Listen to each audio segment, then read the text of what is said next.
Imagine a country that won a revolution for freedom, only to descend into a period of humiliating chaos so severe that its own founders feared it would dissolve into dust. This is the forgotten history of the United States between 1776 and 1789, a 13-year period when America was not a single nation, but a disunited collection of squabbling, nearly bankrupt sovereign states. The key to this failure lies in a small detail on the Declaration of Independence, which refers to the 13 United States with a lowercase u. This lowercase letter signifies that the colonies were only allied, not unified, and that distinction nearly destroyed the entire experiment. This video will unpack this tumultuous era known as the Articles of Confederation to show you precisely why the Constitution was not a philosophical document, but a desperate, practical solution to an existential national failure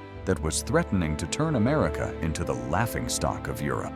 The path to independence was paved by a singular, shared grievance: taxation without representation. The British, deep in war debt, began enforcing new taxes on the colonies, such as the Stamp and Sugar Acts. While the taxes were not oppressive, the colonists feared the precedent that a centralized, distant, and unrepresentative parliament could perpetually hike taxes without consent. This threat of tyranny forced the colonies to act as one, leading them to declare themselves free and independent states. The governing document they created, the Articles of Confederation, was a direct embodiment of their revolutionary fears. It was designed to prevent the creation of a new central tyranny by making the central government nearly powerless. The Articles formed only a firm league of friendship.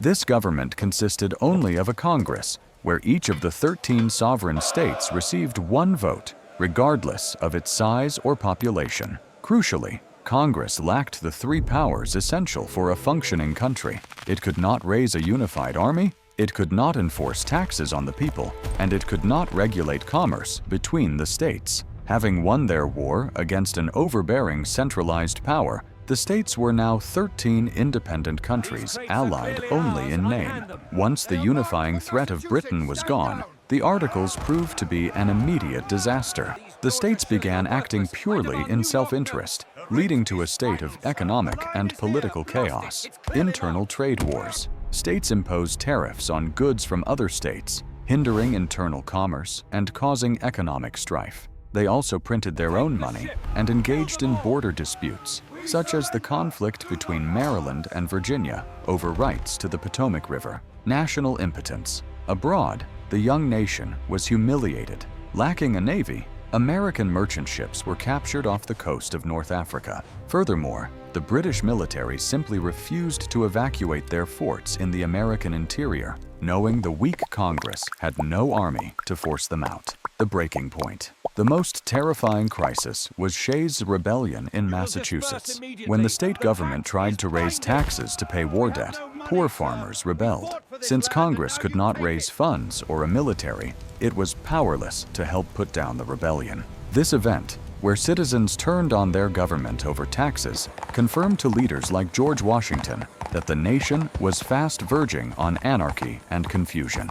The system was broken, leading James Madison to conclude that a new solution was required. In 1787, with George Washington's presence lending gravity, delegates met in Philadelphia and agreed to scrap the Articles entirely. The Constitution was designed to solve the three core failures of US 1.0. The founders replaced the weak alliance with a strong central national government. This new government was explicitly given the powers the old one lacked: the ability to tax Americans directly, raise a unified military, and regulate commerce between the states, ending the internal trade wars. Despite creating a powerful central government, the founders were still terrified of replicating British tyranny. Their fix was the separation of powers into three distinct branches: legislative, executive, and judicial. The legislative branch, Congress, was split into two houses to force compromise on every law.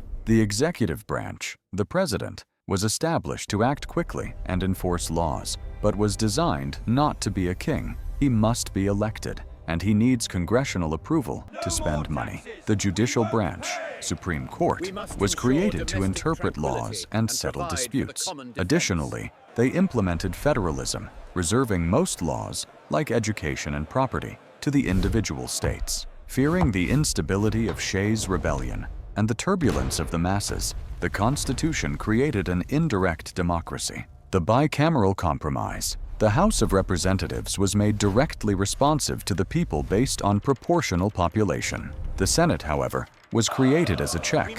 Each state receives equal representation, 2 senators, and senators were, at first, indirectly elected, ensuring a body that would act as a buffer against impulsive public demands. This is why tiny Rhode Island still holds the same Senate power as large California. The Electoral College. The president is elected by a special group of electors, not by direct popular vote. This convoluted system was explicitly designed to filter the direct will of the people, limiting their immediate impact on the highest office. The Constitution was ultimately a deeply practical document, a series of compromises designed to rescue the nation from anarchy and humiliation. The power was scattered and divided, demanding constant collaboration and compromise to function. To finally reassure the public, the founders quickly added the Bill of Rights, which explicitly codified the freedoms, like speech and religion, that the powerful new central government could never violate.